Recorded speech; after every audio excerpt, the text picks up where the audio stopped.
Um, Today, we are shifting a bit. All of you have met Johnny. So Johnny and I will now be co-hosting these meetings, add a lot of flavor, if you've heard Johnny, and just some good dialogue and synergy. And so there'll be some other updates coming through, maybe we'll talk about at the end, but just wanted to let you know. So yeah, is there something you want to say, Johnny? Good morning, everybody. I'm nice. It's very nice to see a full house today. Yeah, I'd love to just get right into it. Edie, if you could take the lead. Yeah, definitely. So welcome to the Modern Contractor Roundtable. Today we have Jeremiah, aka Robots and Magic Powers. He has been a web designer for over 20 years. And in the height of the pandemic, he and his business partner, Sarah, who I know and who's really awesome as well, founded Radbots, a full service video production video and marketing company, really. And the rest has been history. And I see Jeremiah and Sarah all over Indianapolis, contractor events, where people need videography. They have a great way of being where everybody is at. So Jeremiah, super excited to have you here today because marketing and marketing material is huge. As we all know, content is, I say, queen. Excited to have you speak today. So I want to just jump right in. Like Johnny mentioned, and just get your general thoughts about creating content on any budget. Sure. Well, as you said, me and Sarah, we actually do a class. We've done it quite a bit over the last year, not this year so much, but where we try to go through the art of really creating content for social media, because I feel like a lot of people get on social media and they want to sell products to people through social media, and that's just not really how it works. Like, nobody wants to be sold on social media. People go on social media to get family updates, to see how their friends are doing. They want to be entertained. So with that in mind, if you can therefore entertain future customers or clients and get them sucked into your brand, then you can sell them in some way. But you can't sell them like normal. I think there's a lot that goes into how you do that, and everybody's got opinions, but the big thing is that when you share stuff to your social media on your personal stuff, you get this instant credibility, right? Your friends already know who you are. They know what makes you laugh. Oh, he's gonna like this type of joke, but he's not gonna like that type of joke. On your business page, it's a wall. It's very tough for your customer or your client to know, well, what does this business do? What types of charities do they represent? And so it's harder without all that clout to actually build a rapport with your future customers and clients. But the art is in how well can you tell a story, and that's basically what it comes down to, because people want to be engaged, right? And if you can engage somebody in a story, then they start learning about you without wanting to really learn about you, if that makes sense. And so the more you can dial in that storyline and switch it up and be unique. So here's one real quick story. I for some reason I follow Indigo. I didn't even know this till yesterday on Facebook. Indigo, if you didn't see it yesterday, they have flipped the script. All of a sudden, they have a bus. They put this picture up, and it's a bus going this angle, and there's like a pole going this angle, and they're like, Indigo has now changed their logo to an X. So I was just like, this is amazing. These guys spent $0 on this post, but yet it got my attention. Now I'm looking through all the rest of their posts, trying to see what other kind of shenanigans are these guys doing. And so that got me engaged into their brand. It got me on board with that. So Wendy's also does a lot of, if you go to the Wendy's, I don't know if you guys ever been to the Wendy's Facebook page, but they're always trolling Burger King they're always up to some shenanigans somehow, and it's hilarious. So, and I don't eat at Wendy's, but it engaged me a little bit. I think at the end of the day, that's what you can do to get people interested and to be on board with your brand or your logo, your service. I mean, I can go on all day, but I want to give chance for other questions. So Yeah, I love what you're saying here about storyline, and that's something that I've heard a bit, but I know personally, I even struggle with that in social media. It's different in a blog post or a long form YouTube video. So can you so you gave the example of Indigo and Wendy's, and so it sounds like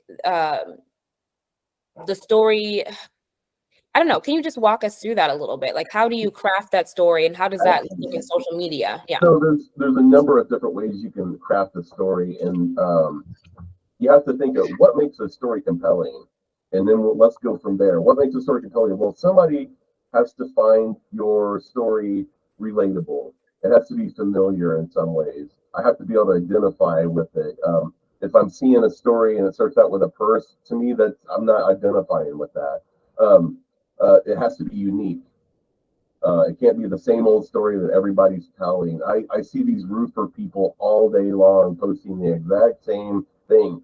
Do you need somebody to go on your roof to check for hail damage? I mean, I wish somebody would just do something different to capture my attention, and then I might go, yeah, maybe I would. Uh, it has to be on social media anywhere. Your story has to be right to the point because people are just scrolling. So if you can't capture and then retain people, then the story's not working. Now the other part of this is, and people do this all day long, people tell way too much, right? So the other part of this is you have to leave room for mystery. There has to be something that hooks me, but then all of a sudden you're like, okay, well, I'm done with this. And then that makes me go, well, I want more.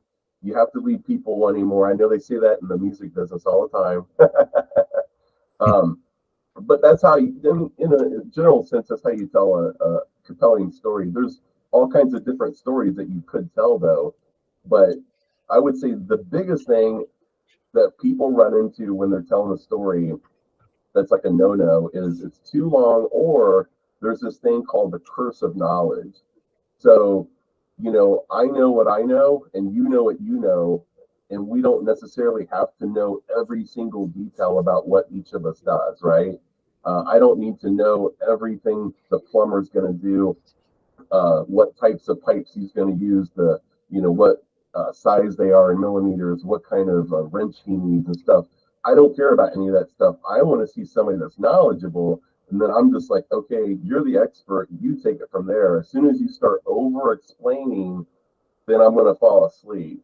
So talking about a story, that's the one big no-no is everybody has, some kind of curse of knowledge and they want to explain too much. They want to, because they think that, and I'm guilty of this 100% sometimes too, just over explaining stuff. So if you want to get to the different types of stories that you can tell, there's four main ones. And I'll just go through these real quick, but the easiest one that people use all day long is called the villain hero. If you see any ad, you're going to see this all day, every day. In the first 6 seconds, there's a villain, and then there's a hero.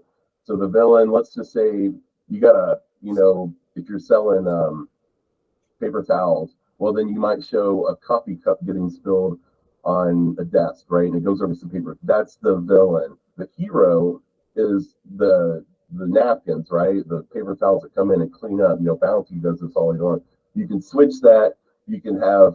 We did a commercial where somebody spills coffee on themselves and they're in their car and they're getting ready to go to a business meeting.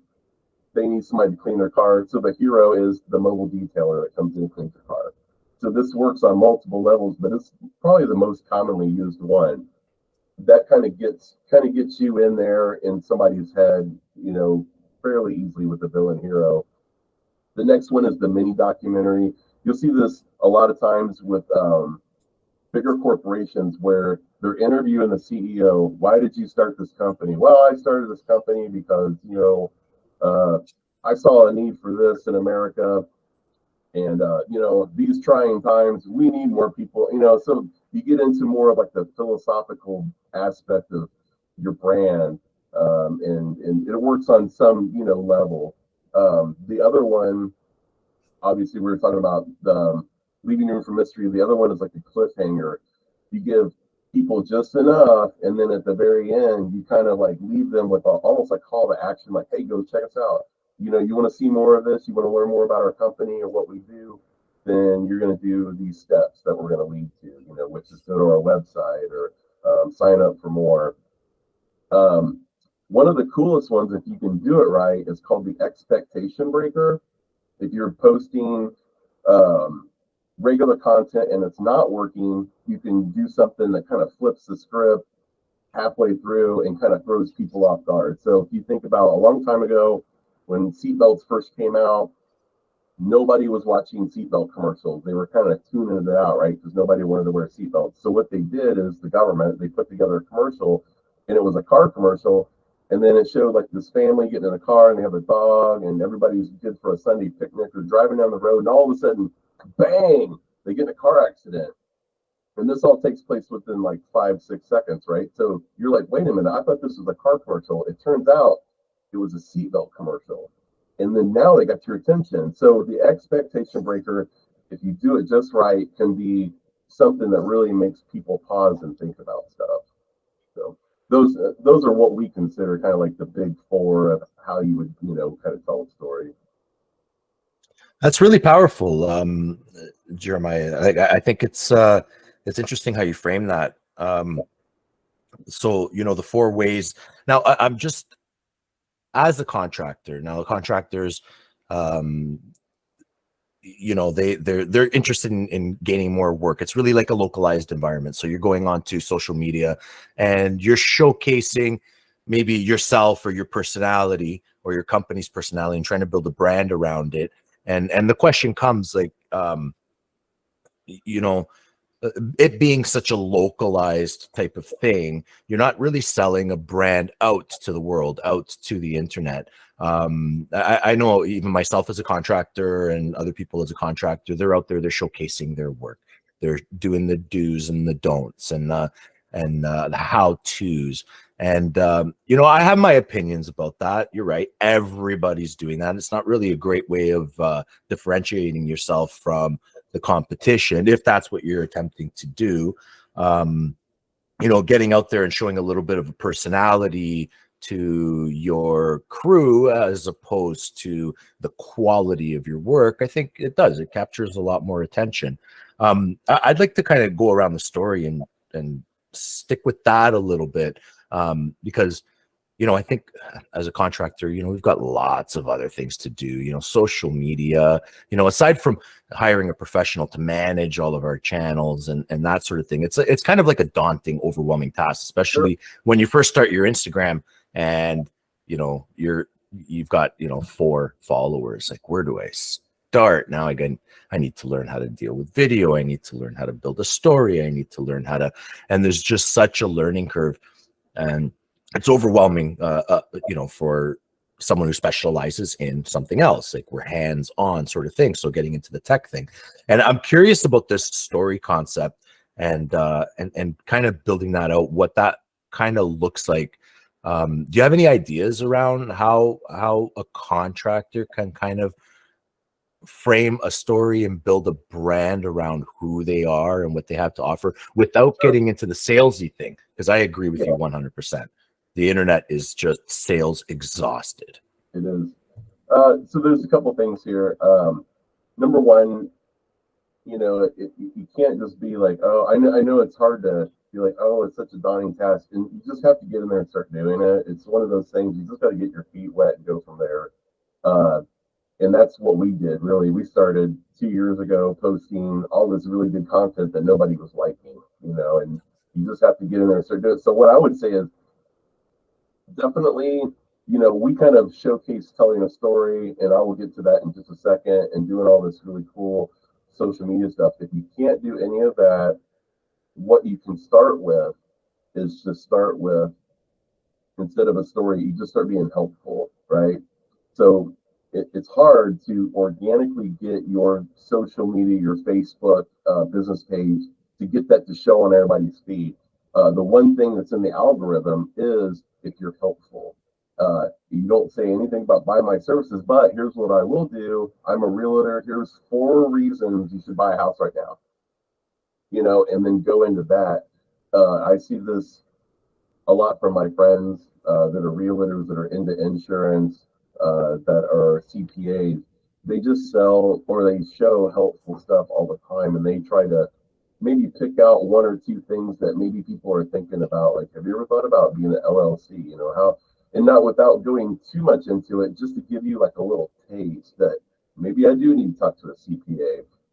I've been thinking about that, and now by saying you should start an LLC, that got me thinking about something I was already thinking about. So that's not really a story, but that also is just helpful information, and that's why that's part of Facebook's algorithm. Is if you're very helpful, then you're going to get to the top of that engagement cycle. Hopefully, do you respond to people's questions on your feed?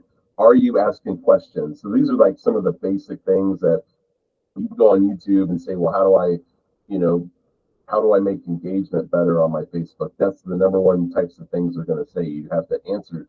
First of all, you have to ask a question, and then you have to answer each individual comment, and that engagement is supposed to get you more into the algorithm.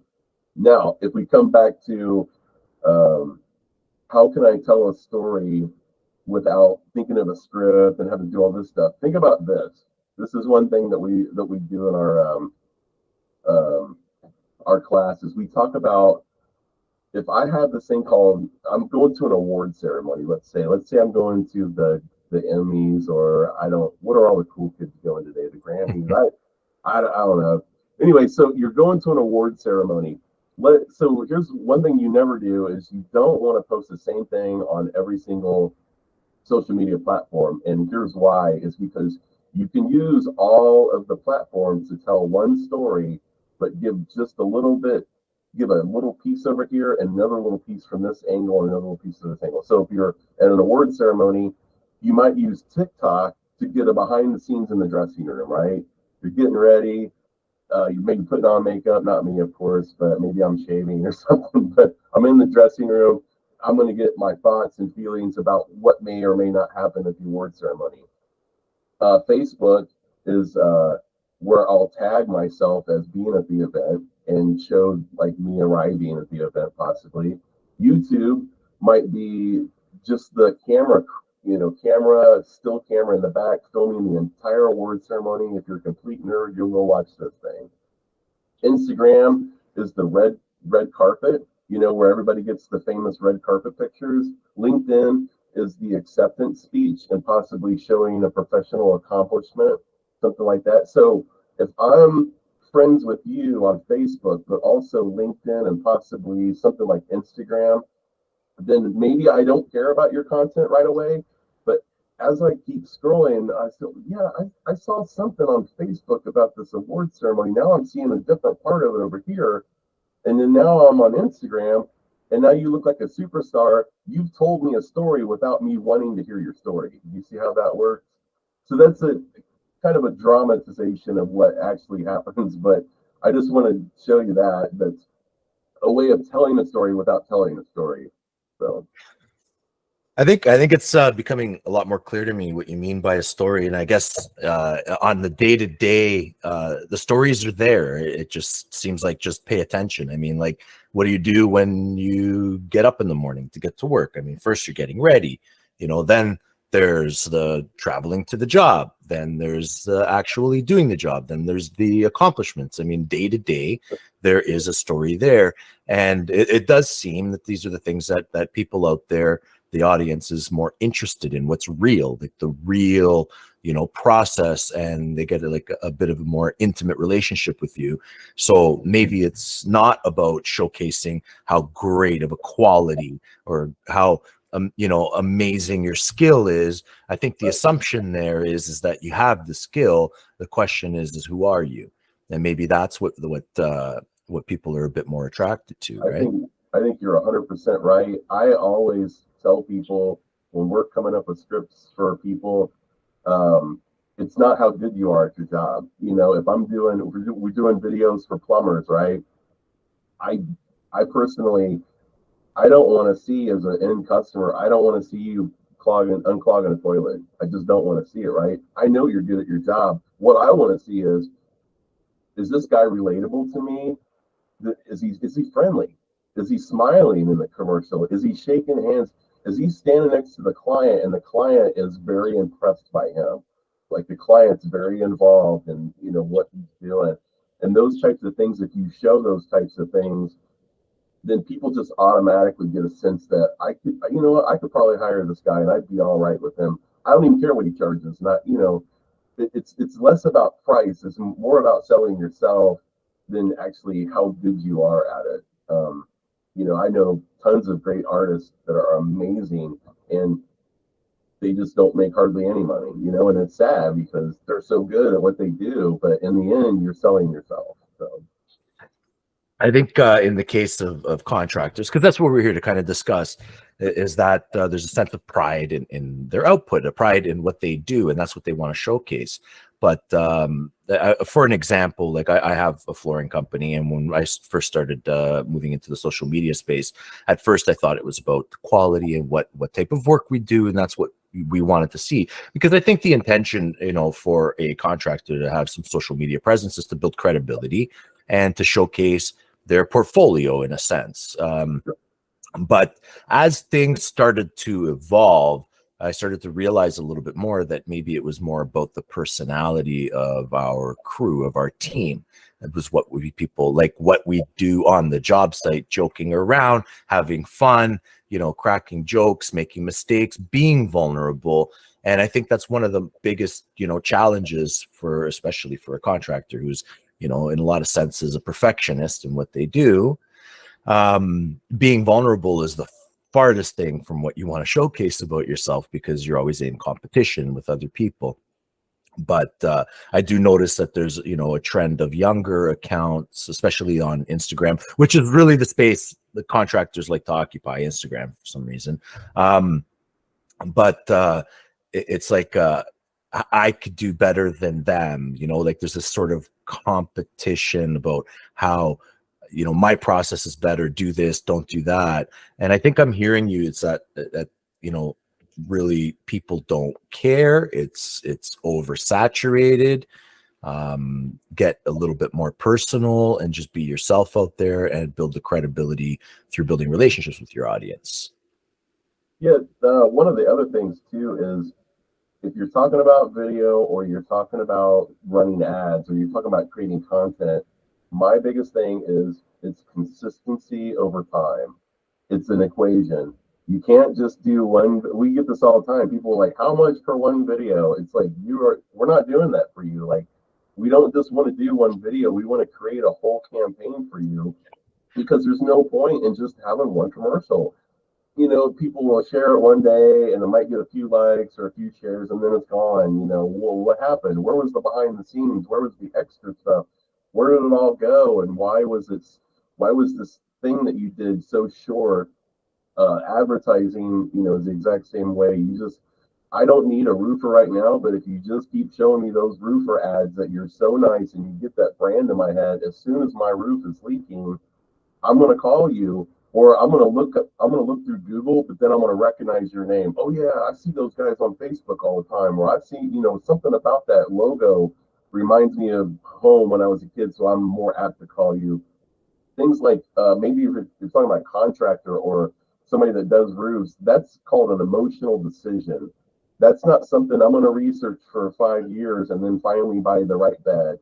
If my roof is leaking or my toilet's leaking, I need somebody right now. I need somebody I could trust. Somebody that my mom said, oh, call this guy. That I believe her, I love her, so that's why I'm going to go with that. It's an emotional decision. So the consistency over time will help build that, hopefully, that emotional decision in your favor. And I think did I answer the question? Can I ask a question? Please. Okay. And It's interesting to me when you talk about these stories and these postings and so forth. And so my question is, do you do these kinds of things on a business page, or is this simply on your personal page and the business part of it leaks out? And if that's the case, then what's the purpose of a business page? Well, I mean, there's a lot. So I see a lot of people too that they won't go to the business page. They'll actually make a regular Facebook page and then make that their business, because per the algorithm, you're going to be able to add people and stuff. I would just say that it's difficult for everyone. I don't know if you've noticed, but as soon as 2020 hit, that algorithm changed. We used to get 20 people liking all of our stuff on our band page. As soon as the pandemic hit, that was all gone.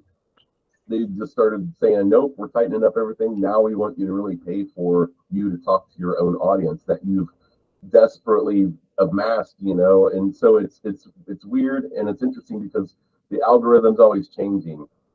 One simple thing I will tell you is that, you know, we do talk about stories, but in some ways your customer doesn't want to necessarily always hear you tell your story. And here's an easy thing that you could do is you just do testimonial videos and get your customers tell why they hired you or what they really liked about you. And that's the easiest thing you could do, the most cost-effective thing you can do to get your foot in, you know, the door to telling that story, but let somebody else tell it. And that's, you know, it's easy. You just get somebody on camera and you ask them, you know, why'd you hire me? Or what, you know, what were your expectations and how did I meet those expectations? Anything like that will get you going on video and content that will sell. And then that's something you could do for every single, you know, major client that you have, is just show up and just get them. And it doesn't matter if it's on a phone. If you have your phone and you're holding it like this instead of like this,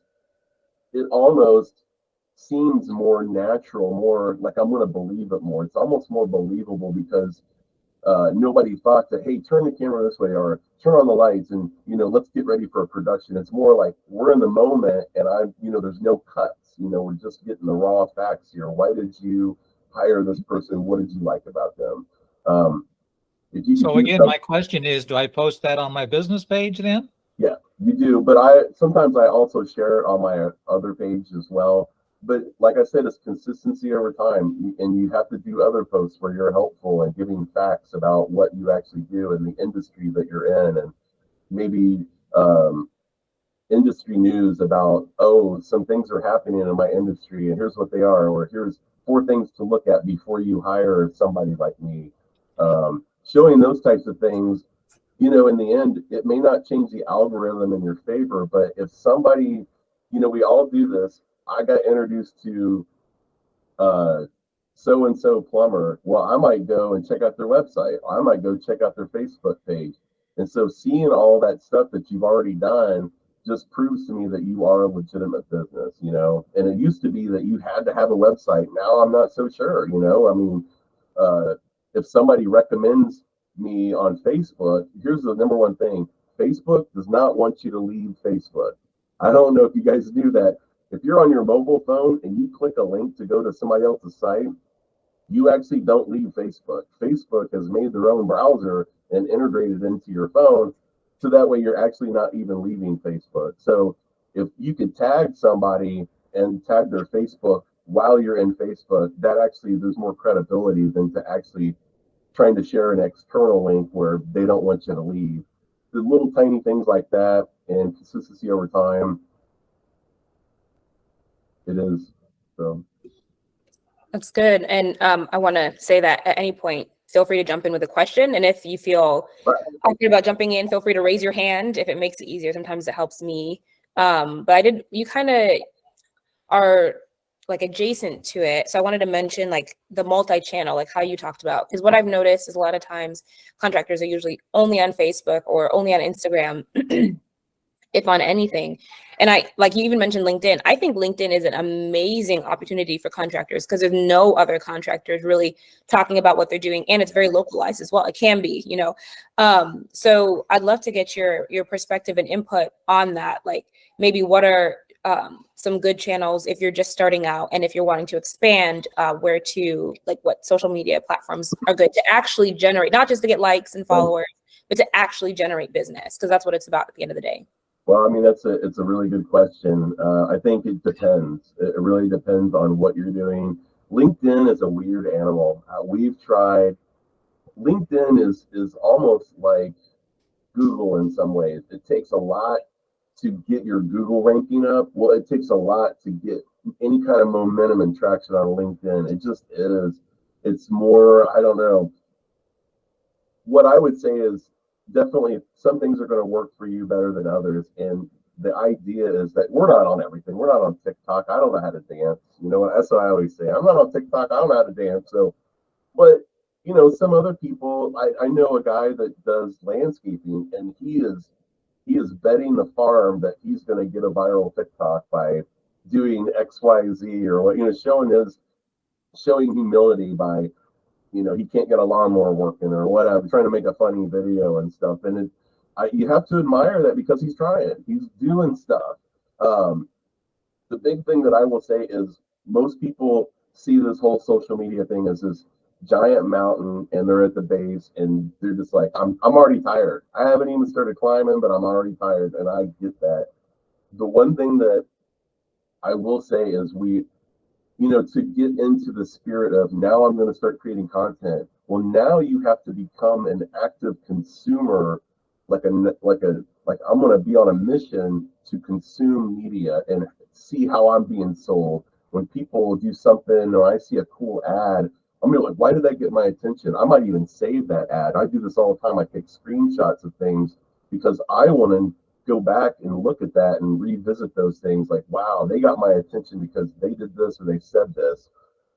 The one thing I will tell you, everybody, you can do right now that's free and will get you started on making content is just, they always say, so there's a big adage or an old adage, it's good artists borrow, but great artists steal. And that means the easiest thing you could do is just go look and see what your competitors are doing.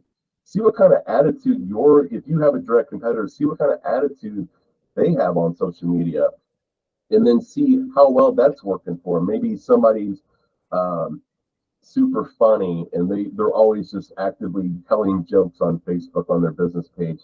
Is that working for them? You know, or is it not? You know, and just try to consume your competitors and what they're actually doing. And at least, if nothing else, you can see what's already out there. And, you know, that's somewhere to start. And then you can maybe go from there, or maybe you can change things up. Jeremiah, I'd like to kind of like get back to, you know, the beginning a little bit, like as a, you know, contractor that has very little social media presence, that's wondering to themselves why should I care, right? Why do I need to do this?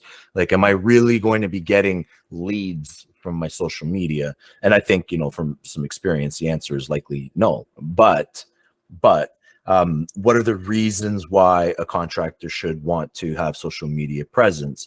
You know, maybe to showcase their portfolio, and use it as a sales closing tool, right? That they could tell clients, you know, go ahead and take a look at my social media and you can see what we're all about, showcase their personality, maybe to build credibility, or even for networking with other trades, even their competitors, having a network of suppliers follow them and that sort of thing, gain credibility there, right? Like the why is kind of important. Second to that is, okay, how do I get started? And we touched a little bit on that, right? And I mean, I have my opinions of that. I'd like to get your input. I mean, mine being is just start recording yourself and keep it on your phone. Just start recording content and sift through it at the end of the night and see maybe there's something there that you'd like to post. Secondly is the formats. Like you were touching a little bit on the different formats of social media posts. That I think that variety is definitely key.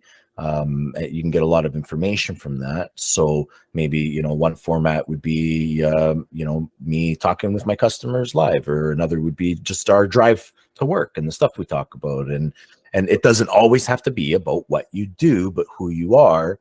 Yeah, so, you know, that contractor that's wondering why, what's right. I think you're hitting it on the head there. It's, you know, is it going to get you a whole bunch of leads? You know, maybe not. But the idea is that everybody wants to identify with the brands that they get into. There, you know, it's not magic that almost everybody in a Starbucks cafe has a Macintosh laptop with them, right? There's no mystery to that. That's what they've been selling. the Macintosh people. It's a whole deal. It's not, has nothing to do with the computer. Nike, it's nothing to do with the shoes. It's about the people that represent that brand. I like those people. I identify with those people. They buy Nikes, so I'm buying Nikes. That's, so that's really the gist of why social media is important. It's like a way to show off your brand. And, is it going to work for every single person? No. But I would say, if nothing else, you have to do something to kind of like separate yourself.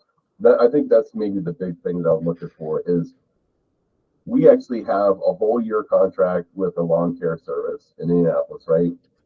That guy has other people doing videos for him. Why does he hire us still to do professional videos? Is because he knows that nobody else in his industry at that level is actually making really professional content. And he knows that at the end of the day, he's not going to be the biggest lawn care company, but he's not going to be the smallest either, but he's going to be just enough to show his culture in a very professional way that he believes that people will eventually just go with them because we've interviewed his employees. We've shown their best face. We've shown the company culture. We've shown those people, at a party laughing and having a great time. And the owner, and he's very nice, and he spends a lot of money making his employees feel welcome. And I can see that in a video, and that's why I'm going to go with him. I like that. So this isn't, about trying to get 1 million views on a video. Right. Like, who cares? Those 1 million viewers are probably in other countries for all you know. You're never going to get business from them anyways. So, who cares? And that's where I kind of want to shift that perspective. Like, everyone thinks social media, go viral, like why, right? But the reality of it is that if selling yourself or selling your business has a lot to do with your personality, then this is where you need to have a presence to showcase that. It doesn't necessarily mean be highly active, but have a presence nonetheless, because it is a sales tool and it is a way to network with other people in your industry, and it will make you stronger as a business. So to overlook it is doing yourself a disservice. Right. It's just one tool. It's one tool. Right. So it's interesting to mention that because, maybe it's an overwhelming, daunting task to some, but it is, for sure. The reality of it is that that's where you need to be to showcase, right? To close those deals. I'd love to hear a little bit more about Radbots and what kind of things you offer contractors, because I was poking around your landing page, which is outstanding, by the way. Thank you. And a bit of your content, and I love the quality of work that you do. I think it's amazing. And you did mention, on any budget, but I'm a little curious about Radbots and what it has to offer. Well, to be fair, it's Radbot, but that's fine. It's without. Forgive me. No, it's fine. Radbot. What we do is we come together. We come to a company. We kind of see where you're at. We kind of see what your competitor's doing. So we're going to do all those things that you're already doing anyway, right? We just have to see where you're at. But what we like to do is come in and figure out what is the best way to sell your service. Again, going back to this mobile detailer, I don't know if you saw that commercial or whatever, but the guy said, we listened to you, and the guy said, man, I see all these other mobile detailers, and all they do is they put like house music, and they're like doing slow-mo of them rubbing down a car, right? He's like, I don't think that works. He goes, every one of my competitors is doing that, and I don't think it works. And I said, well, let's try something different. So going down our list, we just said, okay, how about we do a hero villain? So what we did is we wrote a script, and that's what we do when we come in is we get people together. We write scripts. We show you all this stuff that we want to do, and then, you can pay, and then we'll go do it, because I want you to feel really good about everything that we're doing, and we try to keep people informed. And the biggest thing with video is we try to manage expectations, right? Because, your idea of a video and my idea of a video may be two completely different things. Right. So I always try to do all that stuff and try to write these cool scripts so that way you know exactly what's going to be said, how the actor is going to look, what the voice text maybe is going to over it. So we have this car commercial where the girl, she's late for work. And this is in 5 seconds. She's late for work. She spills coffee on herself and in the car. She calls the mobile detailer. Bam, he's right there. Now he's cleaning the car. Hero, villain. Now I know exactly who to call if I spill coffee in my car. You know what I'm saying? So, going and, us kind of like doing a lot of the work, because those scripts don't write themselves, but you have to have a script. I want to know exactly what that video is going to look like before we ever go out and shoot it, because I don't want to ever be in the position of, well, we didn't think of this, or, well, we should have got this guy to do, help with this or something like that. So, but as a company too, we don't like to sell just one commercial. Why sell one commercial when you could take all that footage we have and make 5 different things? And that's what I think a lot of people don't realize with video production. The major cost is just getting us out there to film. If you're talking about chopping up video and making a video, that cost is relatively small compared to the giant chunk you're going to pay to get us out there with cameras and to direct people and to make sure that we're getting the right shots. So, like I said, we're doing this commercial or we're doing this year-long contract with the lawn care service. His cost per video goes way down because we go out and film 4 times a year. The rest of the time, we're just in the office making videos. And he calls me up and he goes, well, you know what? Cancel this other video. I want to hire people now. So I'm like, okay, no problem. Now we're going to do a hiring video for you. We're going to show your company culture. We're going to rearrange the titles. We're going to show your employees having a great time. Now you got a hiring video. And he's like, okay, now I want an aeration video. No problem. We already got that footage. Let's go through. Let's put some titles in there. Let's get that aeration footage, that video for you. And it's just, his cost per video is way down. Whereas somebody that just wanted one commercial, they're paying a giant chunk and they're only getting one thing out of it. So we always try to do multiple videos because you're saving money by doing that anyways. And you're going to get multiple things that you can share and hopefully tell a story. We cut the video a different way and switch things up, and now you can do A/B testing. If you don't know what A/B testing is, it's a whole thing on Facebook where you show the audience 2 different things, and then you can see over time which one gets the most traction. That's the way you have to do this advertising on Google, on Facebook, because you don't actually know all the time what's actually going to engage your customer, and that's okay though. That's why they have things like A/B testing, and Facebook has integrated those, because they know that's a really good way to really pin down who your customer is and what really makes them get attuned to your logo and your brand. I think it's really cool how you're able to go out and capture all this video content and repurpose it and re-edit it and restructure it to give completely different outputs.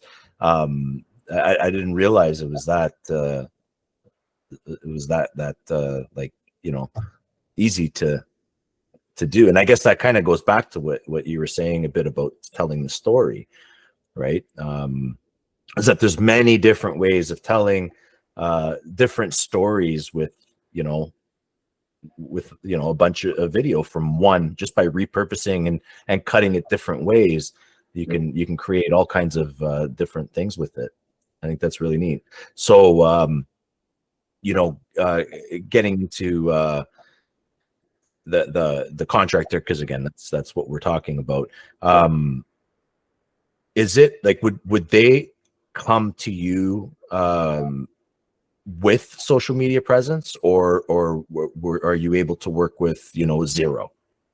We're able to work with anything. The thing is it just depends on what you're selling, because like for us, like Google AdWords would never work for us, because even though we say we're a video production company, we're more of a marketing company. If somebody calls us and says, hey, I need somebody to film a wedding, I'm not interested. They say, I need you to film my son's baseball game. We're a marketing company. We don't video production companies are kind of different because all they care about is just, yeah, we'll send a guy out, to film you, and then we'll give you all the footage. Whereas we actually get into the marketing aspect of how is this video going to benefit you? What's the best thing that we could do? And yeah, so you would come to us and we would just take a look and we would say, well, how are you advertising? What do you want to be advertising? How much money do you have to spend? Because the amount of money that you have to spend every month on advertising is going to give me a really good idea on what we should do. I mean, let me look real quick.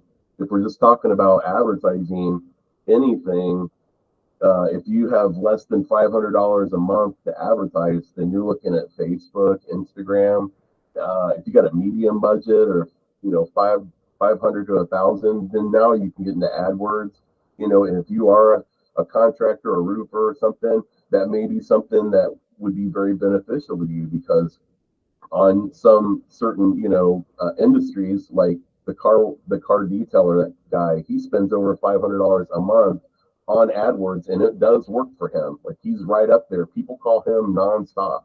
So higher budgets, if you wanted to spend $1,500 a month or more, now you can get into streaming services, connected TV. You could be almost everywhere. But that doesn't work for everybody. That wouldn't work for us.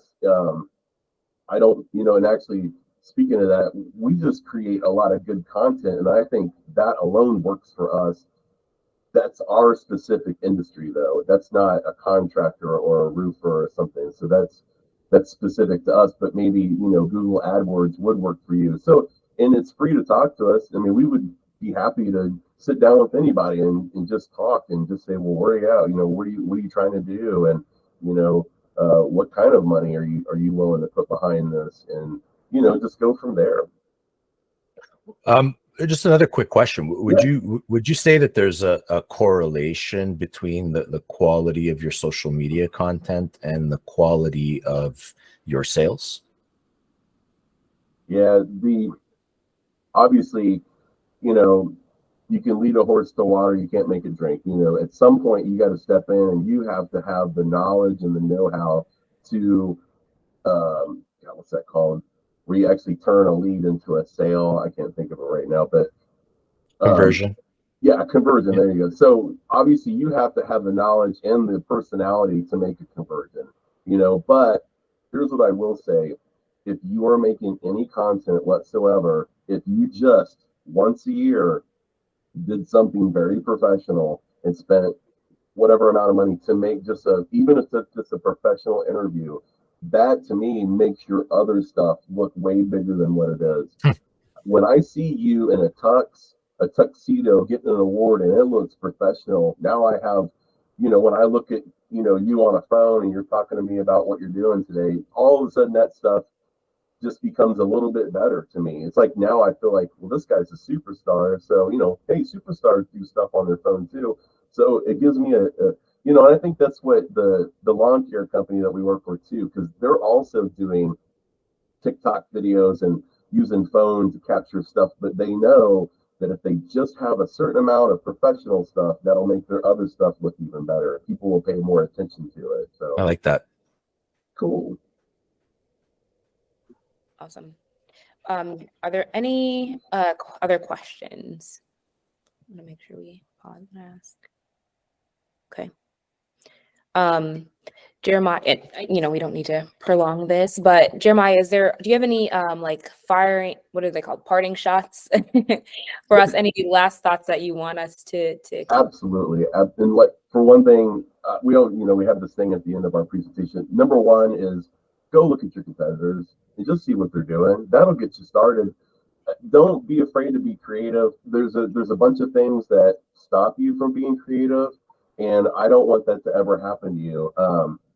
There's things to avoid creative block, because some people that are creative, they don't create because they're in fear of judgment.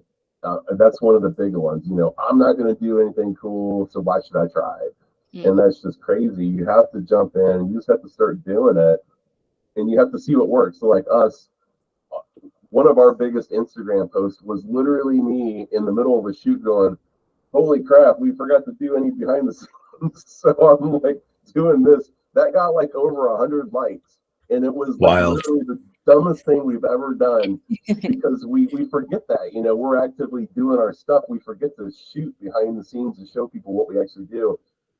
But if you go look at your competitors, if you set yourself up as a consumer, a knowledgeable consumer of content, and see how people are selling you and what attracts you, then you're going to at least be in the spirit of, okay, how can I flip that around? And now how can I sell my brand to my customers? Because remember, people on Facebook, they don't want to be sold a product, but you can sell them your brand and your style. So one big book, I'll just give you one book that is basically everything that I've just said. It's called Made to Stick, and it's by Chip and Dan Heath. Made to Stick, and they'll basically, it's all about how to tell a story, and they get into all the details about how these different stories work. And it's very cool to read that and go, wow, you know, I've been sold all my life and I had no idea. And it's all about research, really. But yeah, so hopefully you guys, you know, hopefully I helped you guys in some way. And yeah. Definitely. Thank you. And that book recommendation is great. We'll include that in the follow-up email. Jeremiah, thank you so much for your time today. This has been super informative. It's great to see your guys' work, and I can always tell when somebody's gotten a Radbot video. Yeah, you guys just do awesome work. So Thank you for sharing your morning with us. Before we go, sorry to interrupt. Where can people find you? Radbotvideo.com, and then also I think we're like on all the social medias as Radbot. As you should be. Yeah. Radbot_video. So Awesome. Amazing. Thank you. Great. thank you. Well, thank you everybody for your time today. You'll get the email with this follow-up, and I'll include a link to that that book, excuse me. We'll find it on Amazon and link it in there. Thank you again, Jeremiah. Thank you, everybody. You guys have a good week. Thanks Great to have y'all. Bye. Bye.